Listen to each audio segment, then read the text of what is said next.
Hi, Chase Craig here with Keller Williams Realty Boise and Chase Craig Real Estate Group, and today I want to talk to you about how to buy a home. This is our How to Buy series, and we're going to be going step by step through the process of how to buy a home. The first step, which I think is the most appropriate, is determining on whether or not it's the right time for you to buy a home.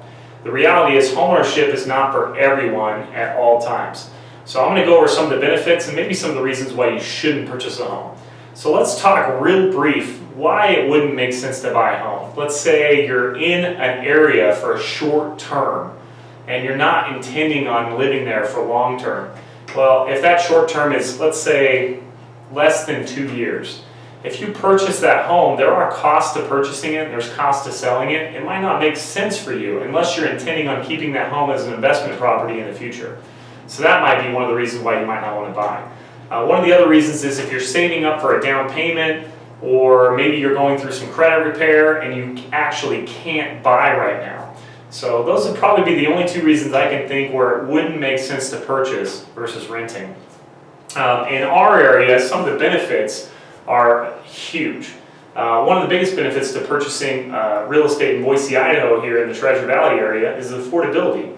We found many cases where it's actually cheaper to buy a home than it is to rent. The monthly mortgage payment is significantly less than what rental payments are for the same type of home in the same area. So if that's the case for you, that obviously is a huge benefit. One of the other benefits of purchasing is the freedom of homeownership. Have you ever been in a rental situation where you wanted to buy a dog, but your landlord doesn't allow pets? You know, there's nothing worse than having restrictions on the place where you live. You know, if you wanted to hang up, paint the baby's room, or you wanted to hang up some personal photos, or you wanted to maybe redecorate, but you're limited because it's not your home. So there's some obvious benefits to having the freedom of ownership. We have principal reduction.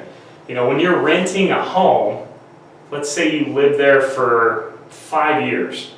That's 12 payments a year times 5, that's 60 payments. And let's say your rent's $1,000 a month. When you guys decide to move somewhere, all that money's gone. Whereas when you have home ownership and you're paying a mortgage, a certain percentage of your mortgage and your monthly payment actually goes towards principal reduction, which equates to value for you when you decide to move down the road. There's tax benefits to home ownership. You know, when you're renting a home and paying $1,000 a month, you don't get to write off any of that money. Whereas when you have a monthly mortgage payment, you get to write off every single month. There's interest that you pay, and you get to write that off at the end of the year. So it basically comes off of your actual income for the year. Talk to your accountant about that and see if it would make sense for your situation. One of the last things here is potential equity. If your area sees an increase in equity in the home and you're renting it, you get no benefit from that as a renter. So the obvious benefit is if you see an increase in pricing over 5 years, let's say, and you own the home and you go to sell it, you get that equity. So there's lots of benefits to homeownership. There might be some cases where it doesn't make sense for you. You make your own determination. If you need help doing it, you can contact us or you can contact your local real estate professional. Stay tuned for more in our How to Buy series. We'll talk about the next steps you need to take. Thanks so much.